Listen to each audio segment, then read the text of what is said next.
Hə. Həvalənin işləri 3-cü fəsil. Sizə başlamamışdan qabaq istəyərdim İsa Məsihin bir vəzini deyim, hansı ki, hər birimizə aid.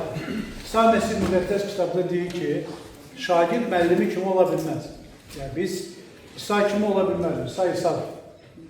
Amma deyir, böyüyüb boya başa çatanda ruhani tərəfdən. O deyir, müəllimindən də böyük işlər görəcək. Və bu ikinci, üçüncü və növbəti fəsillərdə biz baxacaq ki, İsa'nın eləmədiyi möcüzələri həvarilər eləyir. Yəni, məsələn, bayaq dediyim kimi, İsa nə vaxt vəz elədi və 3000 adam tövbə elədi. Elə bir söhbət yox idi. Amma şagirdlər elədi. Tamam, indi üçüncü fəsildə bir dənə də möcüzə haqqındadır. Onlar topala şəfa verir. Bir insan uşaqlığından iflicdir. Və bu üçüncü fəslin açar ayəsi Həvalilər işləri 3-cü fəslin 6-cı ayədir. Harada ki, onlar deyirlər ki, məndə qızıl və gümüş yoxdur, amma məndə olanı sənə verirəm, Nazarətli İsa'nın adıyla qalx və yedir. Deməli, bu Topalada cavanlıqdan topal idi. Niyə görə mən topal deyirəm? Çünki yazılıb ki, topuqları və ayaqlarındaydı əsas topal. Nə? Topal sözü. Şikəst də demək olur, topal da demək olur, amma şikəst çox vaxt belə çox böyük şikəst olur. Məsələn, bəzi vəsilərdə işmişəm, buna iflic deyil, amma iflic gəlir tam paralize olmaz. Bu, prosta ayaqları yaxşı döyürdü. Və məbədin gözəl qəşəng adlı qapısında otururdu. Bir nəfər adı ilə uyğun gəlir. Hər gün bu adamı ona görə gətirirlər ki, məbədə gəlib gedənlərdən dilənərək nəzir alsın. Yəni, bu təşkil olunmuş bir pul mafiyası idi. Yəni, bu adamı oraya konkret pula gətirirlər. Yəni, biləsiniz. Yox, böyle bir şey var da. Məsələn, biz bir dəfə Müskap alacaqdı və biz də onu apardıq, kursa qoyduq, məktəbə hazırlıq idi. Və özümüz də oturmuşuq, kafedə çay içirik, soyuq vaxtıdır, nefslərdir. Bir də baxdıq ki, çöldə bir qadınlı uşaqla dilənirlər. Ramışdı belə, aha, yazıq, soyuqda necə orada durur. Dedim, o pul səndən məndən çox deyir, burada oturmuşuq yetim kimi çay içirik, o bax pulu var. Bəsində sən hər şeylə mırt tutursan, nə bileyim, mən biraz belə zarafatı xoşlayamam. Dedim, yox, zarafat eləmirəm, yəni onun hal-hazırda pulu səndən çoxdur. Yox, sən belə filan. Bir gördüm də eşqlas gəldi. Gəl, qardaş çıxdı, belə 2 mənim boyda, 52 mənim boyda uzunluğu, yəni. Həqiqətən də zarafat eləmir. Eşqlasın arxa qapıları açıldı, dilənçilərdən 3-4 tane çıxdı. Ona dedi ki, sən keç otur maşına.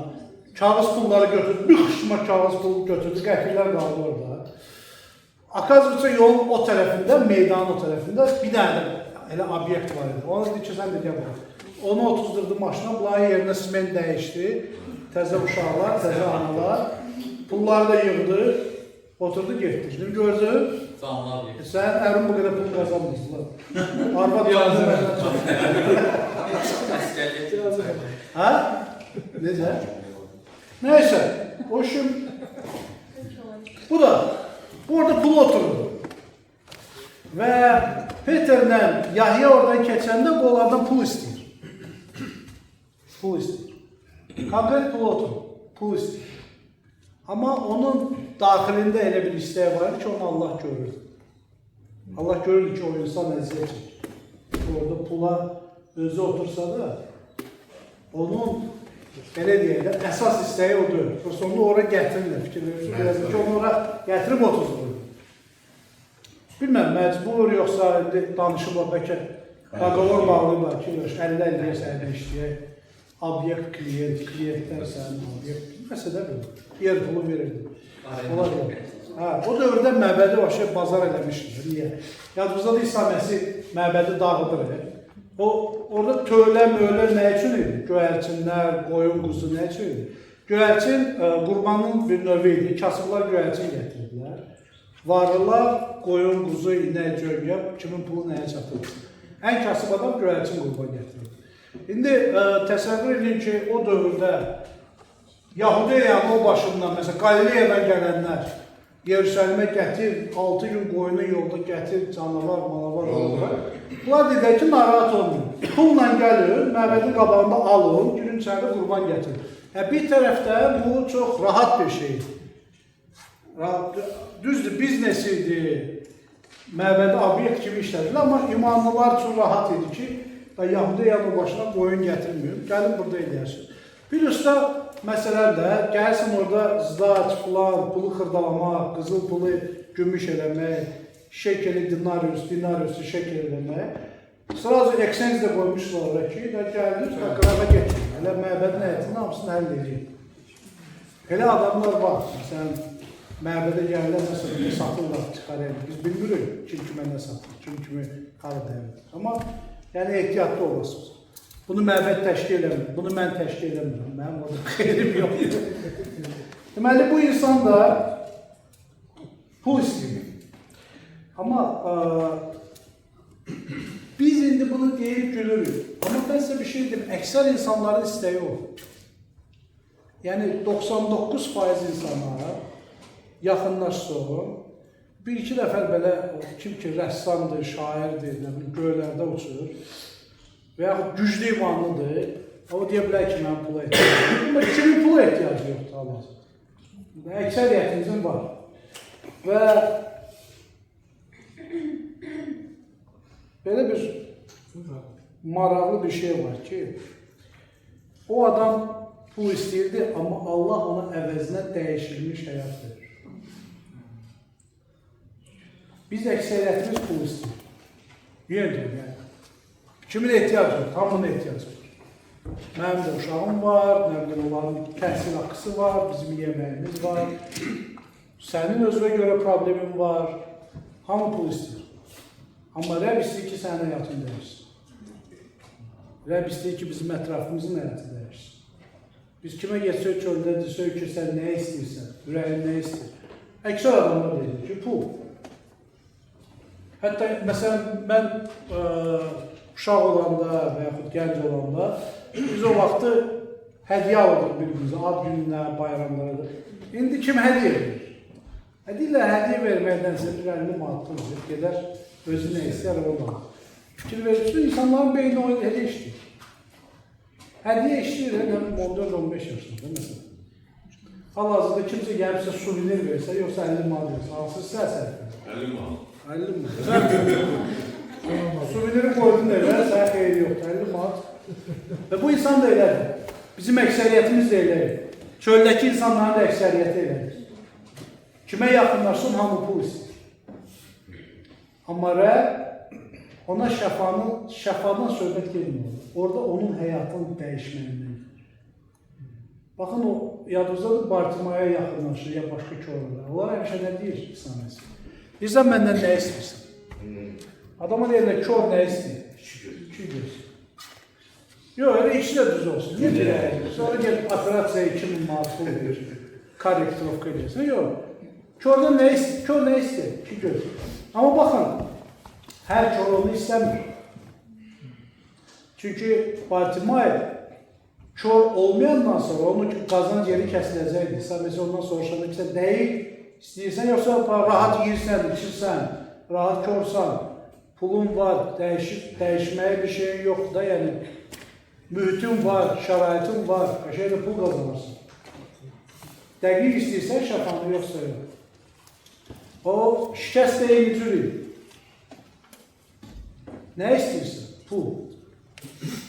Və Pötrlə Yahya ona deyirlər ki, mənim sənə verəcəyim pul yoxdur. Amma sən bir şey verəcək. İsa Məsihin adıyla dur və yer. O dövrdən sonra şikəsti bütün həyatı dəyişir. Niyə? Köyünə obyekt bağlanır, hamının gözü qabağında durdu yerini. Kim də bundan sonra pul verir? Heç kim. Gərək geçsin işləsin. Bir çox insanlar bu addıma görə İsa'ya gələ bilmirlər. Dünyadakı, daxilindəki şikəsti ona sərf edir. Dərdi var, problemi var, amma deyir, yox, gələrəm İsa'ya, işimi itirərəm, kariyeram dağılar, işdən məni çıxardarlar, problem olar. Deyib, işte danışaram, başımı oyun, nə etmə lazımdır, durmuşam. Ya gəldi, tövbə edeyim, amma heç bilməz.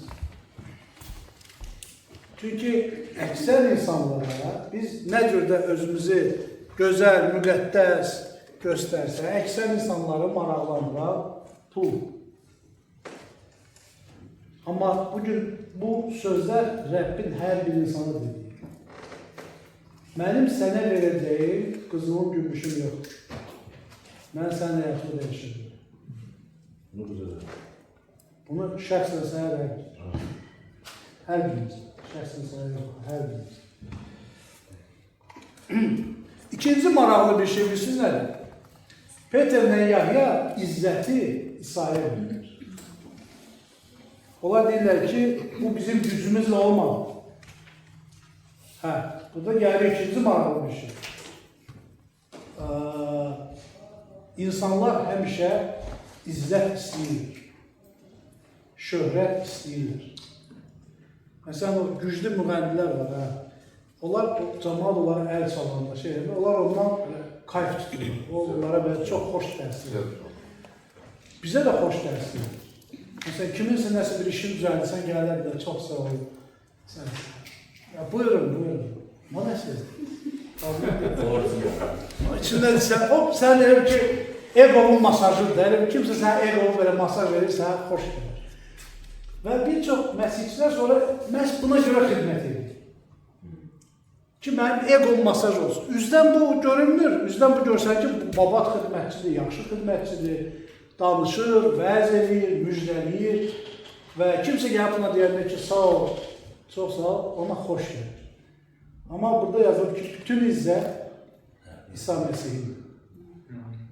Yəni, məsəl üçün, bu dərsi bitirdi, yaxınlaşsız desəz ki, İsa'nı verir. Çox sağ olun, nə deyəcəm? Buyurun, buyurun. Amma bütün izzət Rəbb İsa'nın. Çünki mən bundan qabaq sevdim də.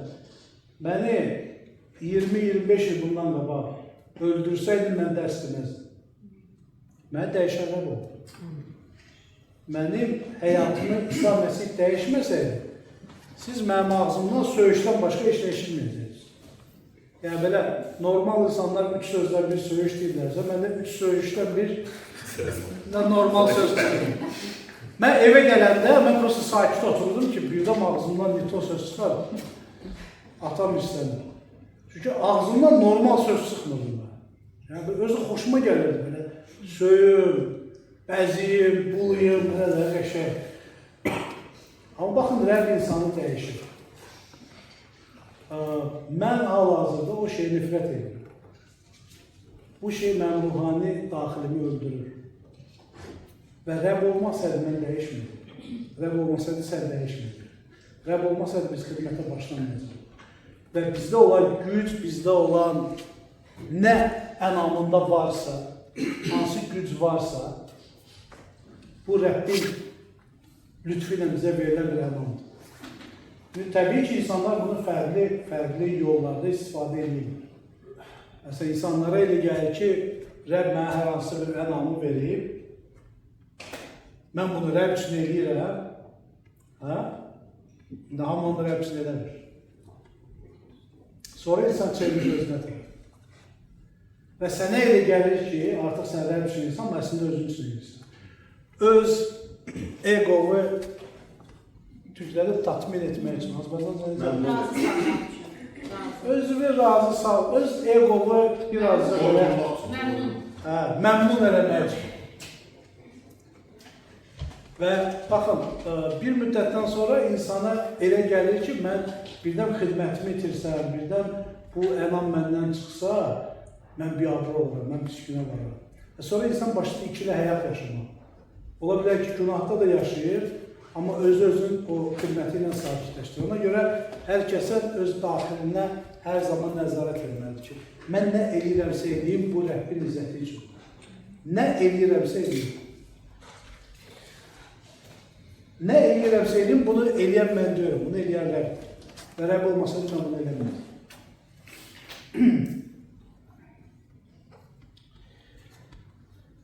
Ona görə də həqiqi xidmət həmişə diqqəti, fokusu İsa Məsihə yönəldir.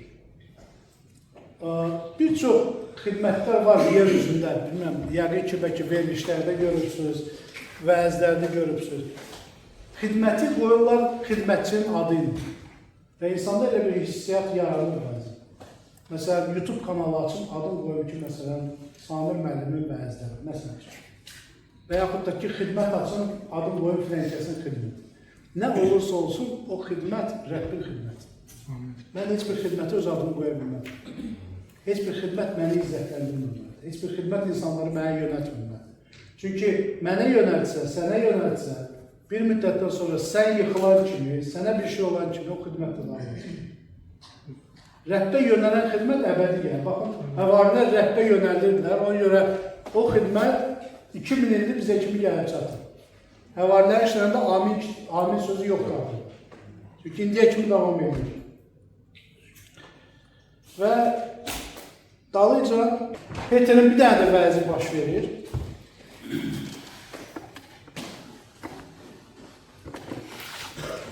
Bütün xalq gördü ki, kişi yeriyir və Allaha həmd edir. Və onu məbədin gözəl qapısında oturub dilənən kişi olduğunu tanıyanda hamılarındakı dəyişikliyə mat qalıb heyrətə düşdü. Və dalıyca Pötr başlayır xalqa təzədən vəz edir. Bu kişi rörgəşir. Qorxunu atdı qırağa. Ey İsraillər, burada heyrətamiz nə var ki? Niyə gözlərinizi bizə dikib baxırsınız?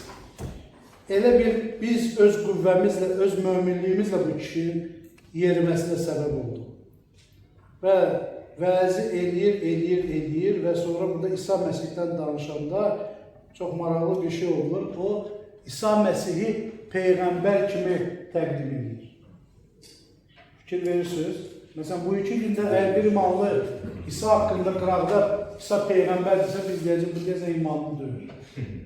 Amma Peter burada bunu boş yerə demir.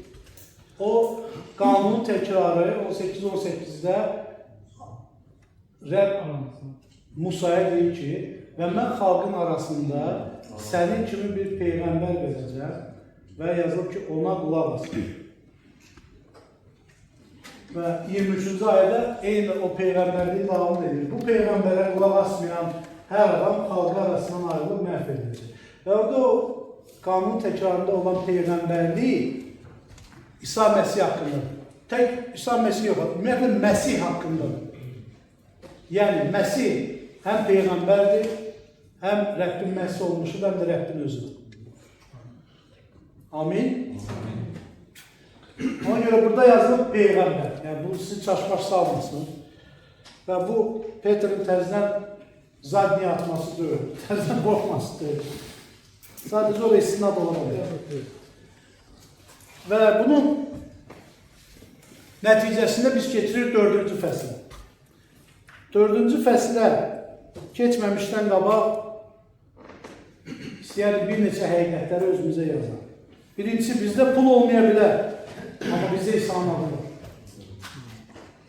Və bu boş sözdür. O, bir dənə siyasətçi demişdi, adını çəkməyəcəm. Bir onların dolları var, bizim Allah'ımız var.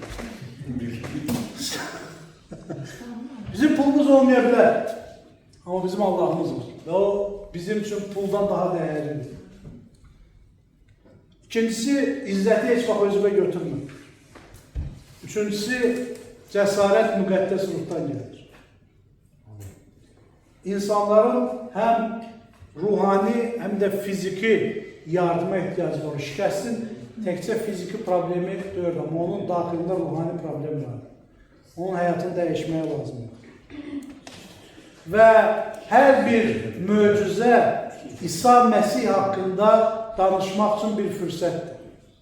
Biz bu mövzuya dəfələrlə qayıdacaq. Çünki hal-hazırda 20-ci əsrdə məsihçilik, 21-ci əsrdə məsihçilik möcüzəni məbədin daxilində edir. Amma möcüzə heç vaxtı məbədin daxili üçün olmur. Məbəddə şəfa paylanılır, amma şəfa məbəd üçün deyil. Onda məbəd klinik olmaz. Hər zaman müqəddəs kitabda möcüzə, şəfa, ölülərin dirilməsi olanda bu həmişə başqaları üçün bir şəhadətçilik olur. İmansızlar üçün müjdəni çatdırmaq üçün bir şəhadətçilik olur. Ona görə əgər bu günləri mən desəm ki, biz məbəddə şəfa seansı keçiriləcək, ey imanlar, gəlin bu böyük bir yanlışdır. Biz şəfanı kənarda edə bilərik. Biz insanlara belə deyək də, müjdəni çatdırmaq üçün dua edə bilərik ki, Rəbb onlara möcüzə göstərsin. Amma möcüzə heç vaxt imanlı üçün deyil. Bilirsiniz, bizdə bu fokus dəyişilir. Ya Rəbb, sənə yalvarım, mən bir möcüzə göstər, mən sənə inanım. Artıq imanlısan, sən adına imanlı gəl.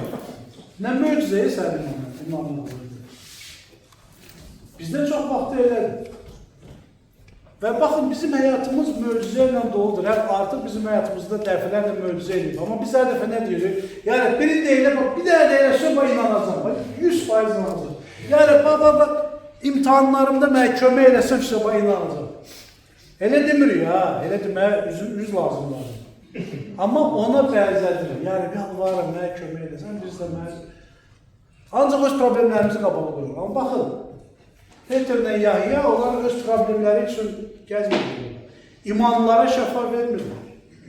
İmansızlara verilir. Çünki hər bir möcüzə, hər bir şəfa, hər hansısa bir fövqal təbii bir şey Allah bizim həyatımızda ona görə edir ki, biz başqalarını müjdədir.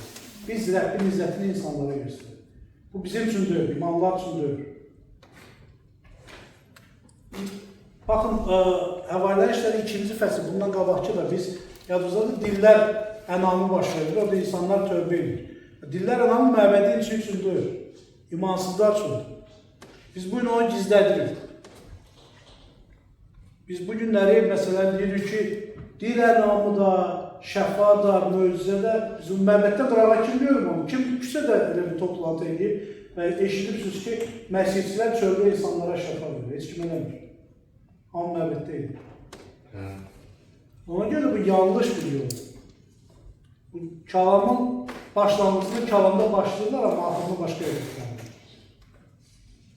Deyir, ey anlaqsız Qalatiyalar, nəyə görə siz deyir, ruhla başlayıb, bədənlə bitirirsiniz. Ruhla başlayırsan, bəli, ənam var, mən inanıram ki, ənam var. Biz cinləri də qova bilərik, biz şəfa da verə bilərik, biz möcüzə də göstərə bilərik. Amma o məbədin içi üçün deyir. Yox, təbii, indi məsələn, bəzən problem olanda, məsələn, biz bir dəfə dərsdə oturmuşduq, bir dənə cinli vardı aramızda. Qılıncı oyunun üstünə başladı, bizim cibin üstünə. Da indi...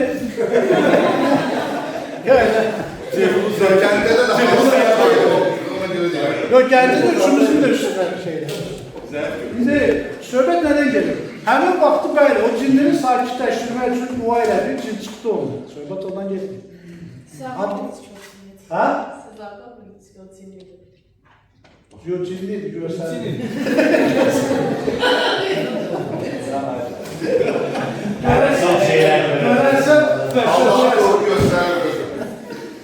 Görərsən, başa düşərsən. Mən sənə bir şey deyim. İnsan həyatında ruhani bir şey baş verəndə, məsələn, çox vaxt mənə deyirlər ki, sən harada bilirsən ki, bunu sən Allah dedi yoxsa. Allah deyəndə adam dəqiq bilir ki, bunu Allah deyir. Məsələn, ola bilər kimsə mənə məsləhət verir, ola bilər vəzdə bir söz mənə toxunur, ola bilər ki, mən kəlamda bir şey oxuyuram, mənə toxunur, ya nə bilim, hansısa ruhani kimlərə baxıram, mənə ağlamaq tutur. O başqa şeydir, amma Allah sənlə danışanda sən %100 bilirsən ki, Allah danışır. İndi ikinci bir tərəfi var da, murdar ruh da sənlə danışanda sən %100 bilirsən ki, o murdar ruh danışır. Yaxşı, deməli, növbəti həqiqət burada nədir? Maraqlı bir şey baş verir. Odur ki,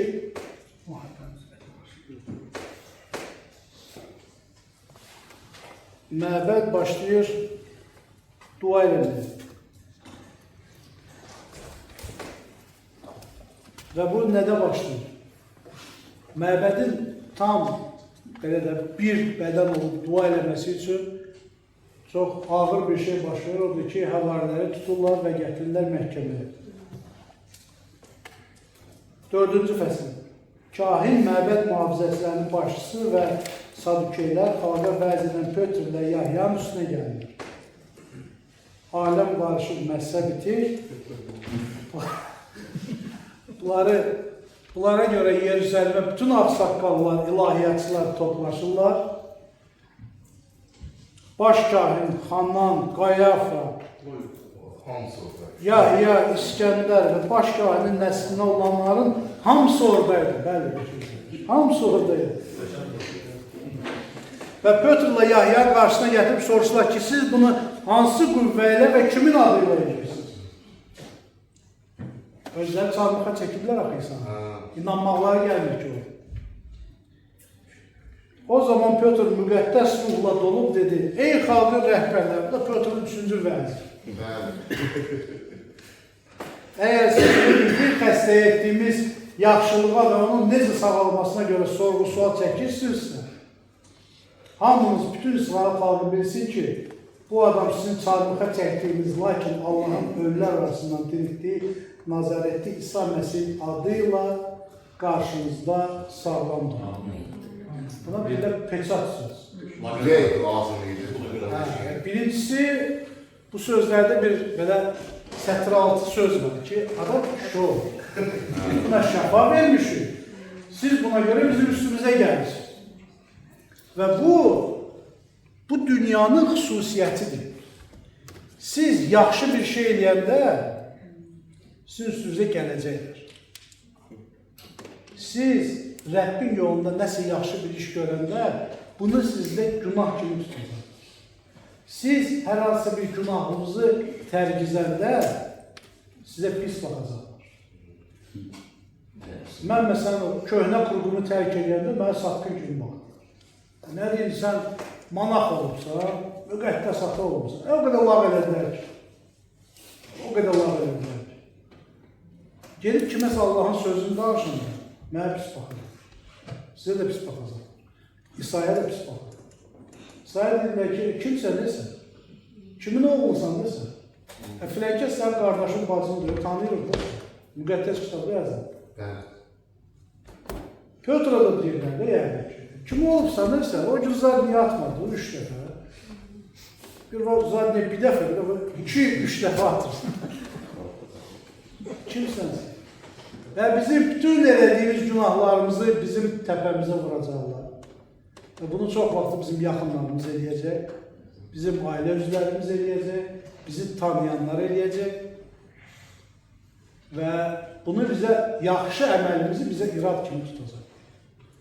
Pis əməlimizi bizə heç vaxt irad kimi tutmur. Məsələn, mən sizə deyim də, mən keçmişdə kimisə sürüb yıxanda, ağzıma gələn ona deyəndə mənə deyirlər, düzdür.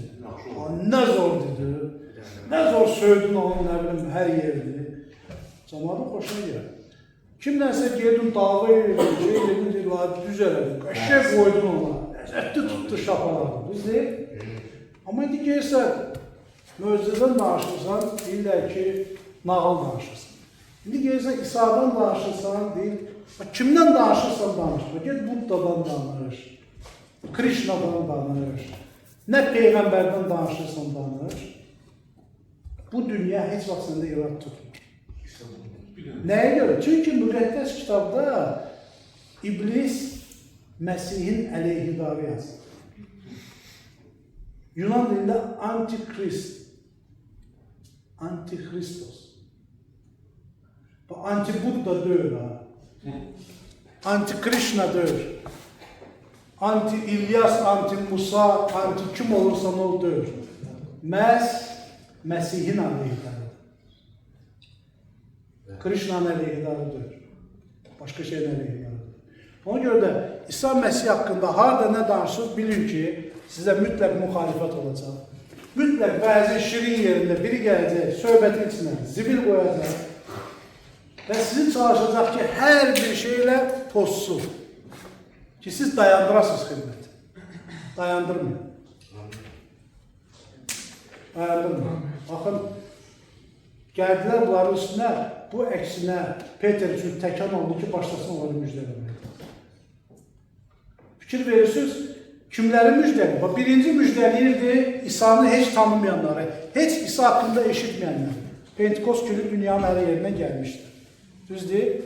İkinci partiya müjdələdi o adamları kimlər ki məbədin qabağında yığışmışdı. Kimlər ki o şikəsti tanıyırlar. Hər gün məbədə geri gəldi, amma yerli adi cəmaatı.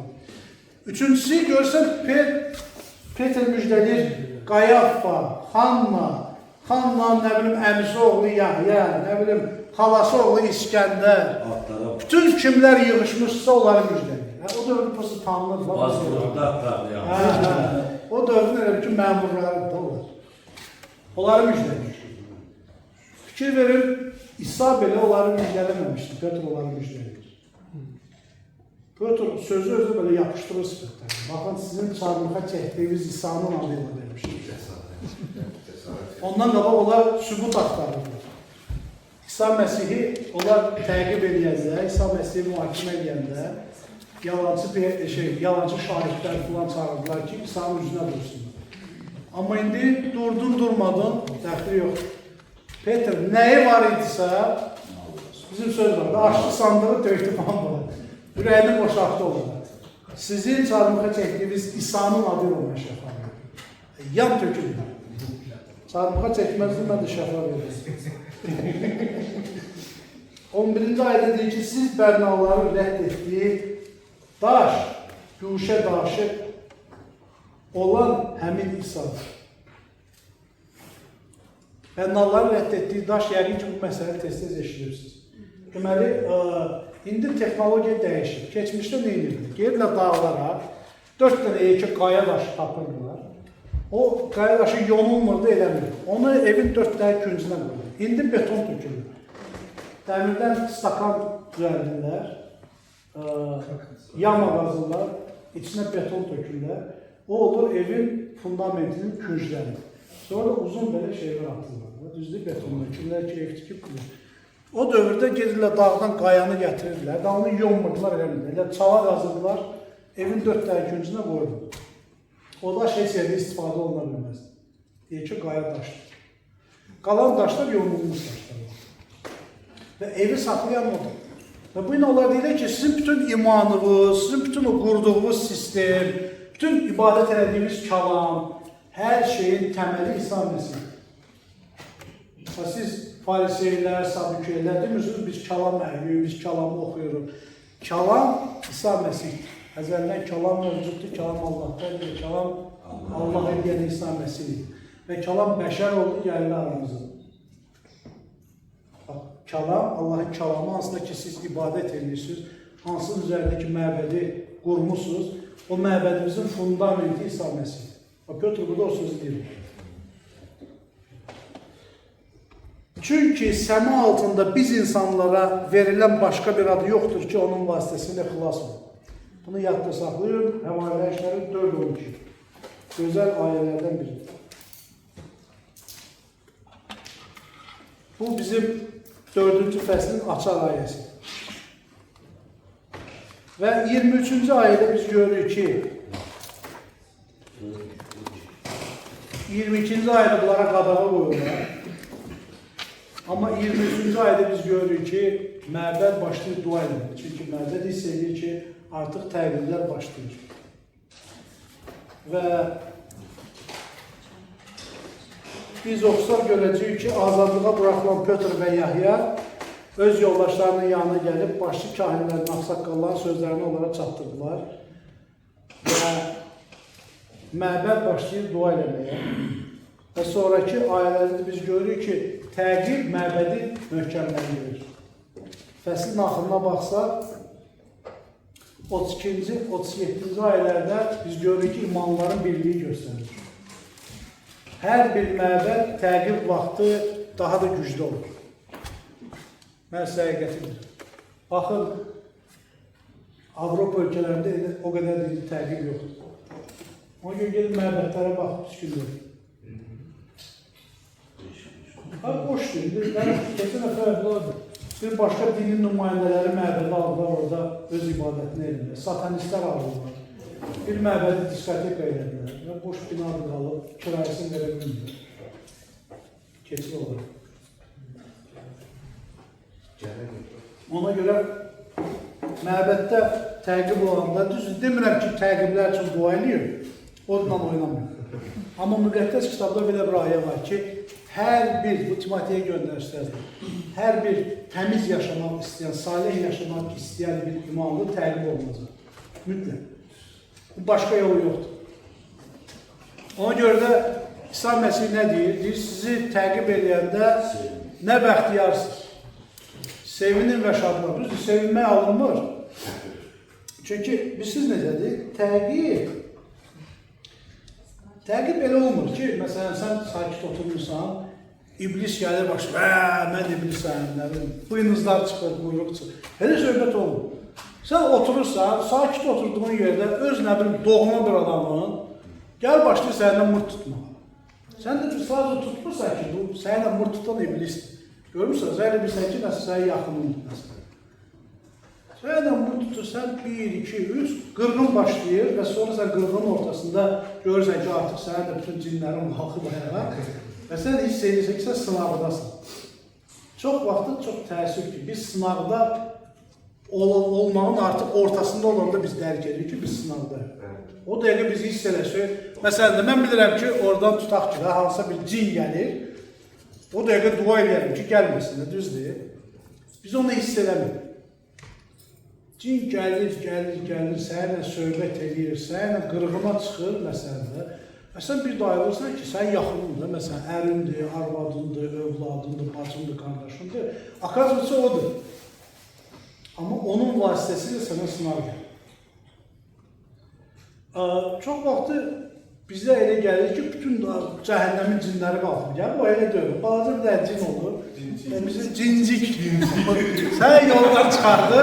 Sən mən iblislə mübarizədəm, yox, narahat olma. Bütün iblis döyür, bütün cəhənnəmin qapıları üstümə gəlir. Don't worry. Balaca bir də cin çıxdı. Qalığa eləsə gedəcək. Prosta vaxtında görməlisən onu. Vaxtında görməlisən. Vaxtında görmək üçün də insan ayıq olmalıdır. İnsan ayıq olmaq üçün də daimi duada yaşamalıdır. Yəni, sən demirəm, hər saat, hər dəqiqə dua ilə o adamda alınmaz. Amma ki, sən hər gün Rəblə ünsiyyətdə olmalısın. İnsan Rəblə hər gün ünsiyyətdə olanda insan ayıq olur. Fikir verin, baxın sizə çox sadə bir nümunə gətirim. Yadınızdadır, İsa Məsih çarmıxa çəkilməmişdən qabaq Getsemani bağına gedir. Və Pötrlə Yahyaya deyir ki, biraz ayıq qalın, mən dua edirəm, mənim yanımda olun, mənim çətin edir.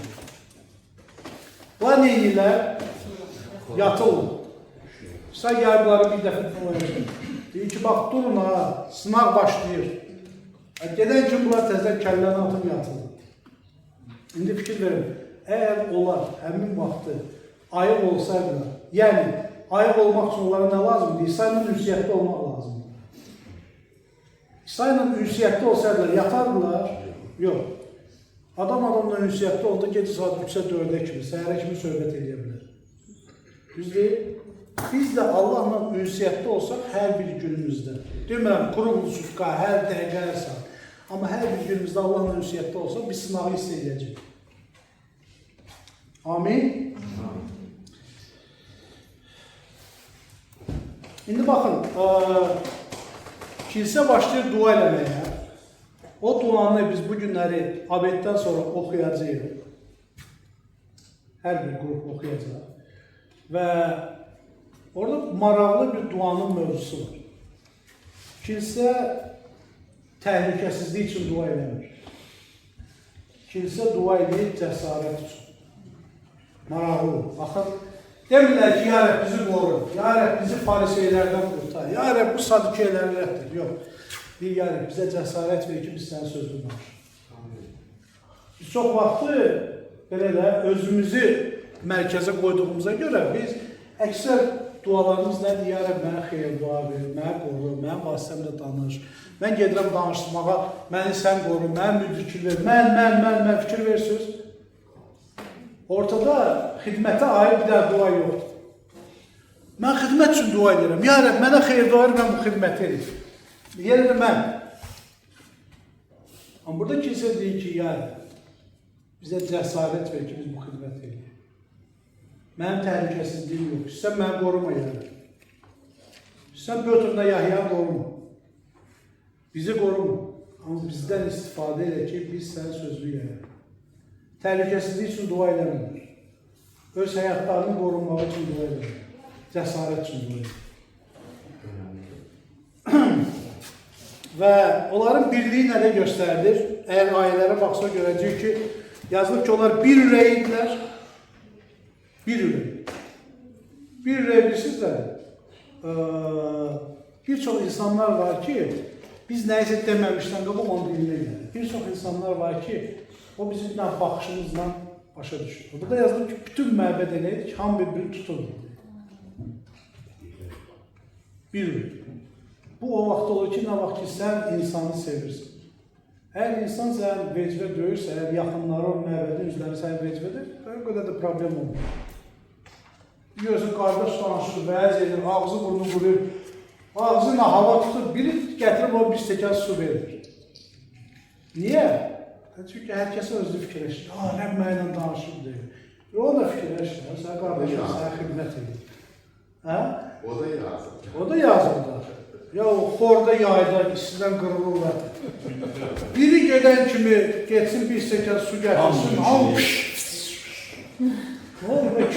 biri də onları fikirləşsin. Bir də böyle sən onlara su gətirir. Hoş.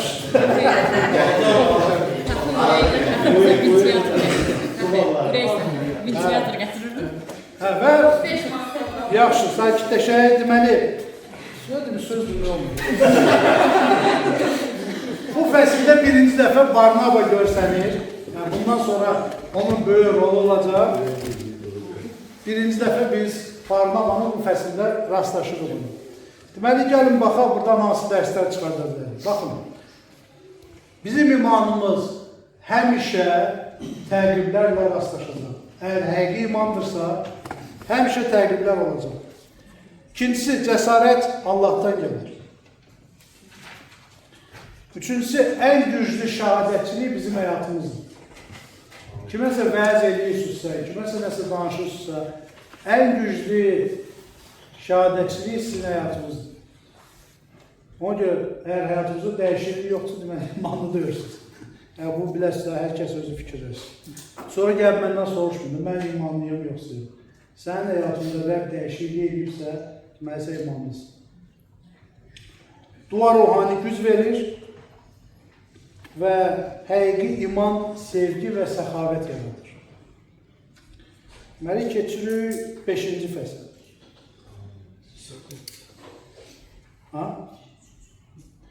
4-ü keçdi, qutarıq. 5-ci fəslin açar ayəsi 29-cu ayədir.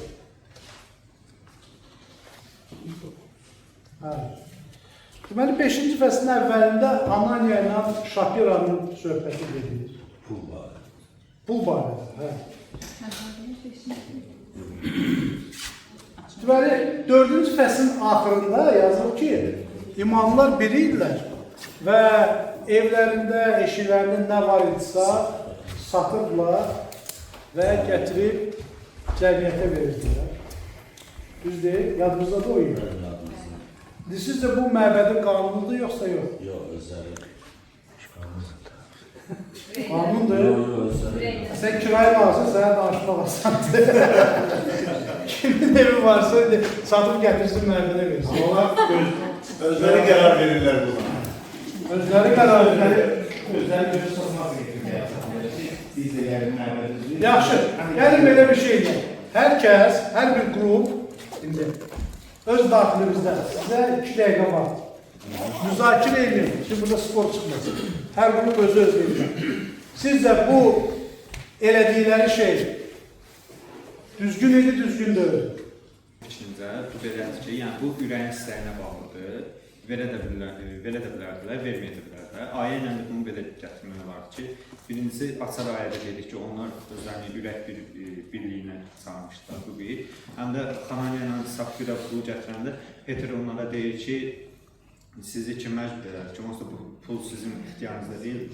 Yəni bu ürək istəyinə bağlı idi. İmanlar ürək istəyinə verirlər. Amma Xananiya ilə Safira qanunsuz. Buyurun, sizdən kim?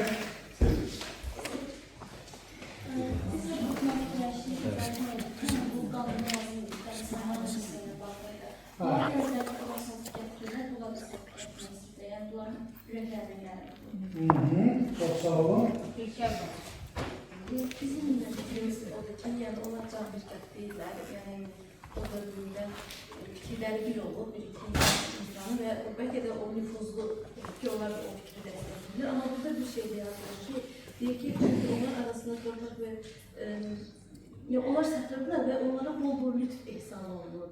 Bəziləri bəlkə də birin verib, onu daha çox beşin alıb əvəzlə, onlarla daha çox stimul yaranır. Amma bu qanun deyil, yəni bu əsas o ki, insani istəyi, insani fikridir. O dəqiqləşdirilər də ki, biz rəbdən cavab atırıq, yoxsa insan kimi fikirləşir. Bəli, çox sağ olun. Sizdən? Spiker. Bizdə deməli fikrimizə görə bu düzgün deyildi, nəyə görə? Çünki onlar zaten varlıqlar bəziləri seçisi xüsusilə belə deyək. Onlar öz ürəklərinə görə bunu edirlər, bəziləri özünü göstərmək üçün, bəziləri həqiqətən saxlayla. Amma belə bir məsələ də var ki, rəbb olaraq gedin görün və necə yayılsın. Amma onlar nə edirlər, ellərini zan saxlar, yığışlar bir yerə və ancaq bir yeri gəzməyə başladılar. Burada tam əksini elədilər bəzi şeyləri. Ona görə bizim düşüncəmizə görə düzgün deyil. Bu düzgün deyil. Bəli. Aha, gördünüz. Bu qrup deyir ki, düzgün deyil. Hamınız cibinizdə daş gətirmişsiniz, bunları daşımaq deməli, bu Yeruşəlim məbədi üçün Allahın planı idi. Yeruşəlim məbədi. Bəli, məsələn, bacı dedi ki, düz eləməyiblər. Allah bunlara deyib ki, gedin yayılın. Bunlar isə əksinə hər şey birləşib Yeruşəlimdə qalır.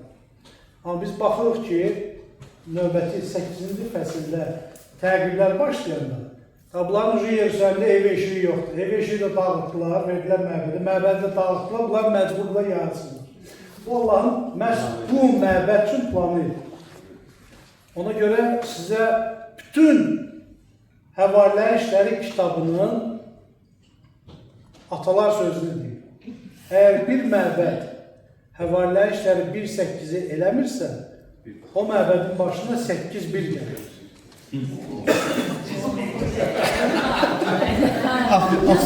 Deməli, əgər bütün məbəd Həvarilər İşləri 1.8-i eləmirsə, 1.8-i yazılır ki, müqəddəs ruh üzərinizə eləndə siz qüvvə alıb Yeruşəlim, Yahudiya, Samariya və həmçinin Yeruşəlim qurtarılacaq, hər yerdə mənim şahidlərim olacaqsınız. 8.1-i eləmirsə, onların başına, 1.8-i eləmirsə, onların başına 8.1 gəlir. Stefan qəsdindən sonra Şaul da razı qaldı, o gün Yeruşəlimdə olan imamlar cəmiyyətinə qarşı güclü təqlif başladı. 1.8-i eləmirdir, 8.1 gəlir.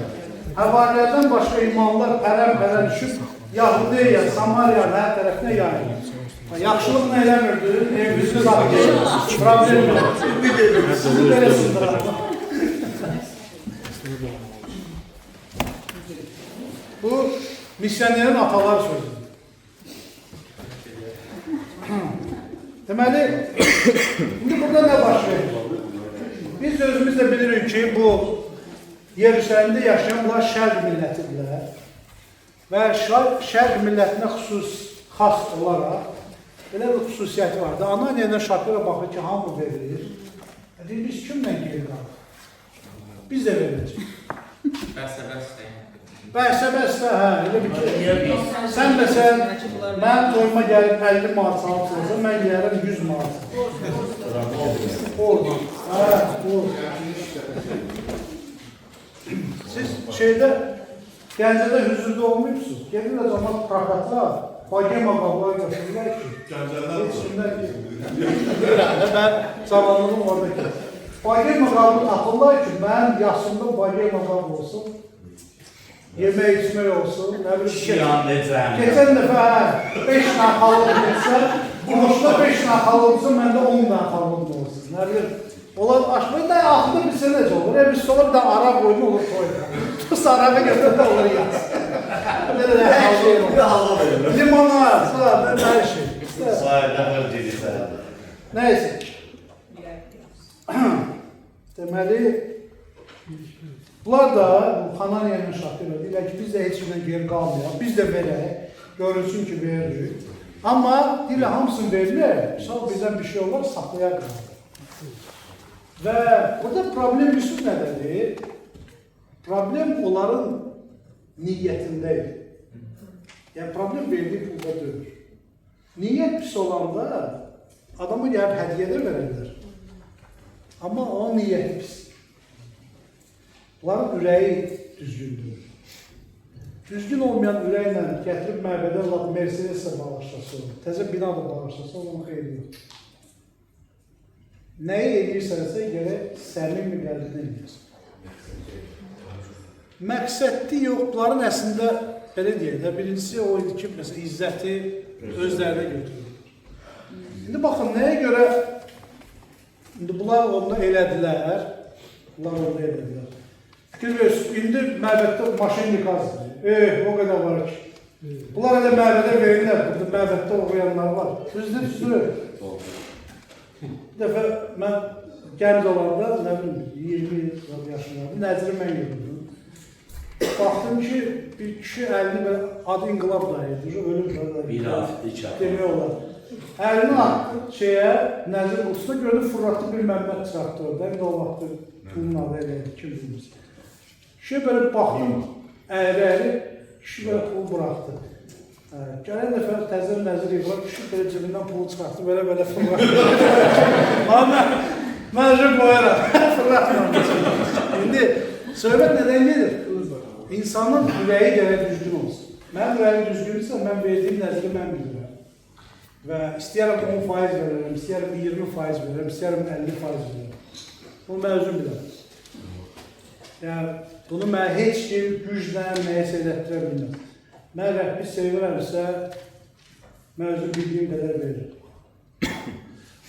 İkincisi, insan hər bir şeydə insanın daxili varlığı Rəbbin sülhü ilə olmalıdır.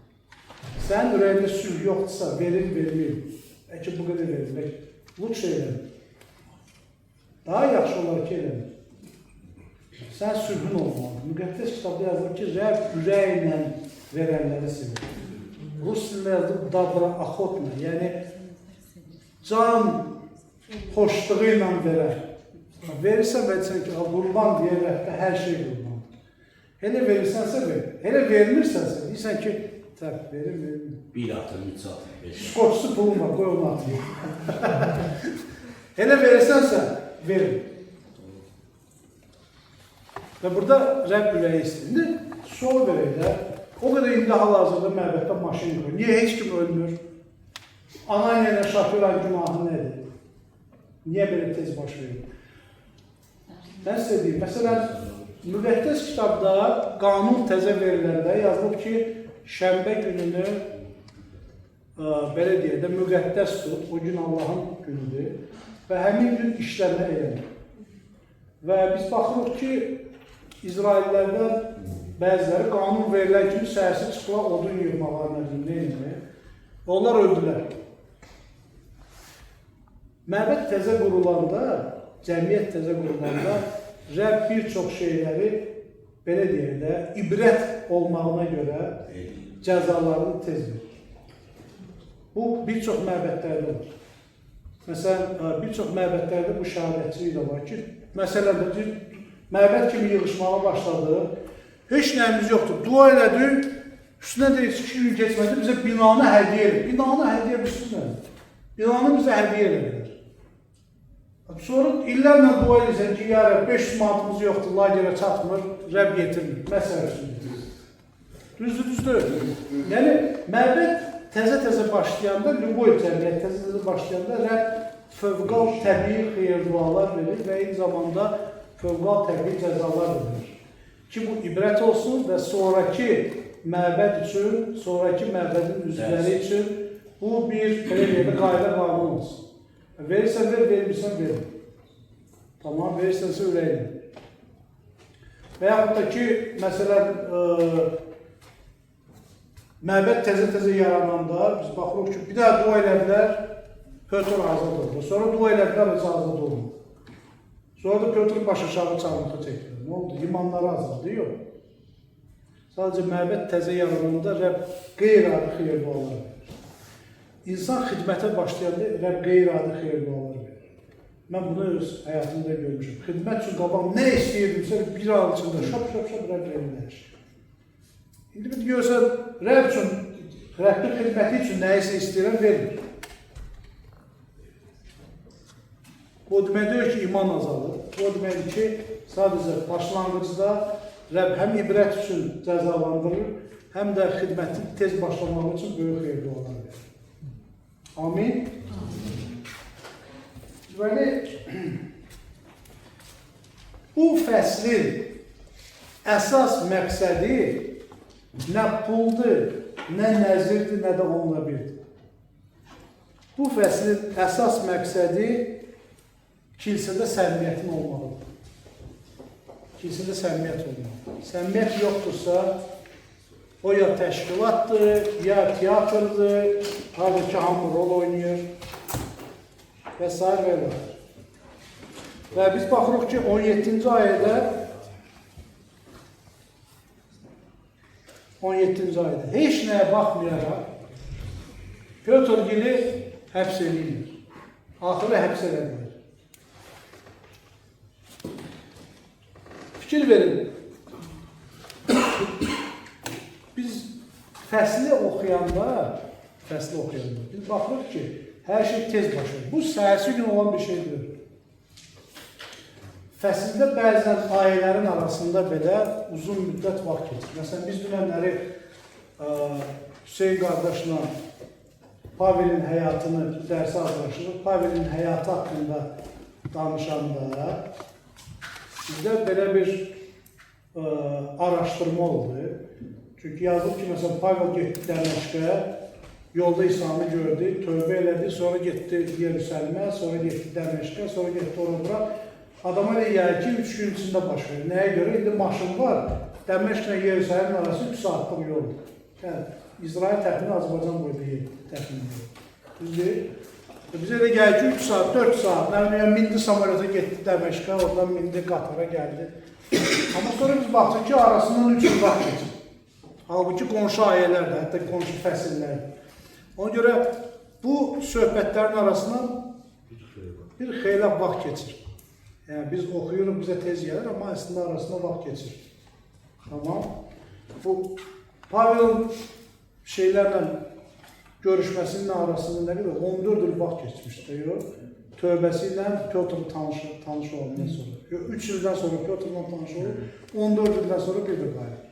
Amma bizə elə gəlir ki, şap Pavel əlində samolyotla çıxıb şəhərdə samolyot, elə söhbət olmuyor. Burada da, deməli, bütün kilsə böyük qorxu bürüdü, səmimilik filan beşməkar, dalıyca 12-ci, 16-cı ayələrdə möcüzələr, şəfalar, çoxları şəfa tapırdı və birdən-birə 17-ci ayədə bunları həbs edilir. Amma arasına vaxt keçirdi.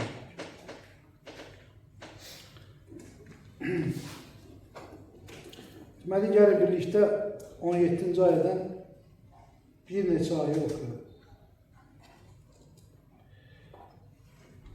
Baş kahinin və yanındakilərin hamısı, yəni Sadikey təriqətinə mənsub olanların hərəkətə gətirdi. Çünki qısqanclıqları aşıb daşırdı. Ona görə də həvariləri tutub ümumi zindana atdılar. Amma Rəbbin bir mələyi gecənin bir vaxtında gəlib zindanın qapısını açdı və onları bayıra çıxardıb dedi. Gedin, məbəddə durun və cəmaata yeni həyatla bağlı sözlərin hamısını deyin. Maraqlı bir yerdir. Nəyə görə? Çünki dünyavi insana danışsan ki, gecə ilə mələk gəldi, bunları türmədən çıxartdı, göndərdi. Təbii ki, çox adam indi buna nağıl kimi baxır. Amma sizin həyatınızda heç olub ki, möcüzə olub və siz bilmirsiniz ki, bu möcüzələr səbəbkarı kimdir. Mənim həyatımda çox olub. Yəni, danışanda bəzi insanlar inanmırlar. Amma həyatımda olub ki, məsələn, olmayan bir yerdən Rəbb nəsə yaradır. Olmayan bir vəziyyətdən, yəni belə mümkün olmayan bir vəziyyətdən Rəbb mənə çıxarır. Və çox vaxtda səbəbi də bilməmişdim. Heç bilməmişəm də kim eləyib bunu. Burada da eyni şey baş verir. Mələk gəlir və Peter geri çıxardır. Fakt ondan ibarət olur ki, bunlar səhərsi gün çıxırlar təzədən müjdələməyə və bunları artıq mühafizəçilər gəlib türməyə və tapa bilmirlər. Səhərsi gün gəlib bunlar təzədən tutulur. Və Ali Şuranın qarşısında baş rahim bunlara deyir ki, 28-də. Ay, sizə deyir, deməliyim, bunu danışmıyorum. Amma siz təlimizi bütün Yerusəlimə yaydınız və o adamın, yəni İsa Məsihin qanını bizim boynumuza yükləmək istəyirsiniz. Amma birbaşa elə də yazılır. Hə?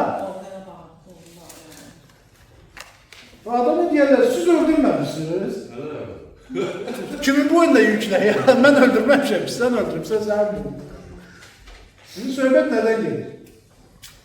Bakın, bizi dəfələrlə dayandırmaq istəyəcək. Yəni, bu bir dəfə olan deyil. Bu, hər dəfə olacaq. Bizdə bir dəfə qardaşları da tutdular və polis bunlara dedi ki, ərizə yazın, izahat yazın və yazın ki, biz bir də buraya gəlməyəcəyik. Ola bilər, güclə, döyə-döyə yazdırırlar. Amma sən girməlisin. Bir dəfə mənim oğlum Yusuf dərsdən qaçıb, bunu tutdular, zavut bunu tutub, gətirib, oturdurub, yazıb ki, izahat yaz. Yaz ki, mən bir daha dərsdən qaçmayacağım. Yusuf yazıb, mən bir daha dərsdən qaçmayacağım, altdan da müəyyəcə yazıb, baxarım.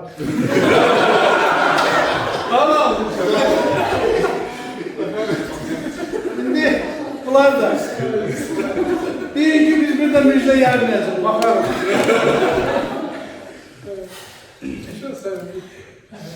Və çox gözəl bir cavab verir. Baxın, deyir ki, Peter və başqa həvarilər belə cavab verir. İnsana deyil, Allaha itaət etmək daha vacib. Bu, hər bir ittihama bir cavabdır. Yaxşı, sən de, sən üstünsən, yoxsa Allah. Mən sənə itaət eləməliyəm, yoxsa Allaha. Allah bir şey yok. Sizə bir çox insanlar qadağan edə bilərlər.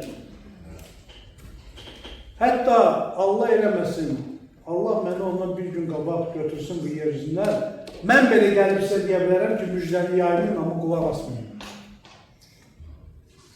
Çünki Qalatiyalara göndərişdə Həvari Pavel deyir ki, hətta əgər mən və yaxud göydən gələn bir mələk gəlib sizə başqa bir müjdə desə ki, İsa Allah'ın oğlu deyil, İsa Allah deyil, onun adıyla gedib müjdə yayma, müjdə sənlikdir, deyir, qoy ona lənət olsun. Rəbbin əmrini eləməkdə heç kimə qulaq asın. Sağ olun. Abi, səbir. Heç kimə qulaq asın. Hətta mənə belə, gəlsəm Allah eləməsin, dilim qurusun, gəlib sizə desəm ki, müjdələmə, dayandırır, inanmıyorum, bu mən deyim. Bunu Samir qardaş sizə deyim. Tamam. Hə, şimdi maraqlı bir dərdə şey var. Yazılıb ki, bu şeyləri deyəndən sonra deyir ki, bu şeylər barədə biz şahidik, Allah özünə itaət edənlərə verdiyi müqəddəs ruhda şahid. Bizim insanlara gedib danışacağımız şey nədir? Biz o şəhadətçiliyimizi danışırıq. Yəni, mən şəhadətçilik nə edir? Mənim həyatımda baş verənlərin şahidiyim. Məsələn, bir var, Fəxri gəlsin məclis ki, sanır, bilsən, Rəbb mənim həyatımı dəyişdir, məndə o oldu, bu oldu. Mən də məsələn, gəlirəm səhərsi gün Azər qardaşa deyirəm ki, Azər, bilirsən, Rəbb İsa Məsih həyatı dəyişir. Bilirsən nə mövzu? Deyir, sənin həyatını dəyişir. Mənim həyatımı dəyişmir, o Fəxrin həyatını dəyişir. Siz də inanlar mı? Yox. Öyle bir gəlirəm deyirəm ki, banan bilsən də bomba meyvədir. Elə qəşək dadı var, elə şirindir. Yiyibsə, yox, mən yeməmişəm, Fəxri yiyib o deyir bomba deyil. Biraz düzgün gələn bir şey görürsə, biz deyil.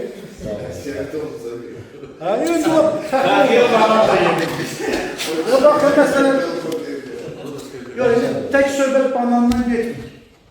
Başqa meyvədir. Məsələn, mən Vietnamda olanda o qədər meyvələr yemişəm, gəldim evə deyirəm, bilirsiniz nə zor meyvə? Deyirəm, nə dadı verir? Deyirəm, bilmirəm. Gəlin də mənə bir kilo evdə. Biz gətirdim yolda özüm bastım. Bilirsiniz, o elə bir şeydir ki, yəni nə almaya oxşayır, nə heyvaya oxşayır. Məsələn, papaya meyvəsi vardı, onun içində biraz belə şey qopardı, yiyirdi. Heç bir şey oxşamırdı. Mən bunu nətər başa saldım. Bir de var insan özü dadsın. Sen özün dadanda sen %100 bilirsin. Mesela ben onu gəlib ürəklə deyə bilərəm ki, bilirsən, məsələn də, bana ya papaya çok qəşəng meyvədir, özüm yemişəm, özüm bilirəm, ləzzətli bir şey. Şəhadətçilik də budur. Mən özüm İsa Məsihi dadmasam, mənim öz həyatım dəyişməsə, mənim həyatımda mən İsa'nın möcüzəsini gör, har mən gəlib kiməsə danışım ki, İsa bir səndən möcüzədir, sənin həyatında eləyib yox, elə. Sən dəyişirsən yox. Mən keçmiş həyatımda elə günahlarım var idi, mən elə yalanlar danışırdım. İndi danışırsan, indi də arada olur. Bu şəhadətçilik deyil. Bu şəhadətçilik deyil. Şəhadətçilik odur ki, Allah səni dəyişir. Allah sənin vasitəsində nəyi sevdir. O şəhadətçilik. Bunlar da burada deyirlər ki, biz də şahidik və içimizdə olan müqəddəs ruh da şahiddir. Və sahib eyvallah. Fikrim çatır. Bu şəhadətçilik. Ona görə şagirdlər şəhadətçilik. İndi çox maraqlı bir şey baş verir. 34-cü ayədə. Bu məhkəmə gedə-gedə bütün xalqın hörmətini qazanmış qanun müəllimi olan Gamliyel adlı bir farisey Ali Şurada ayağa qalxdı və əmr etdi ki, bu adamları qısa müddətdə bayıra çıxarsın. Bir dəqiqələri çıxardı, layihədə söhbət eləmir. Və deyir ki, siz görmüşsünüz də bundan qabaq nə bilirlər, Tevb adında adam olub, gəlib cəmaatı yoldan çıxardı. Sonra nə bilim, onu vurdular, öldürdülər. Sonra Qaliyalı Yahud olub, gəlib o da aran qarışdırıb, filan beşməkar. İndiki iş barəsində sizə onu deyirəm ki, bu adamlardan əl çəkin və azad bıraxın. Əgər bu hərəkət, bu iş insanlandırsa, məhv olub gedəcək. Yox, Allah'tandırsa, bu adamların işini məhv edə bilməzsiniz. Allaha qarşı çıxanların vəziyyətinə belə düşə bilərsiniz. Yəni, qorxun ki, hələ Allaha qarşı çıxasın. Bunların işiniz olmasın.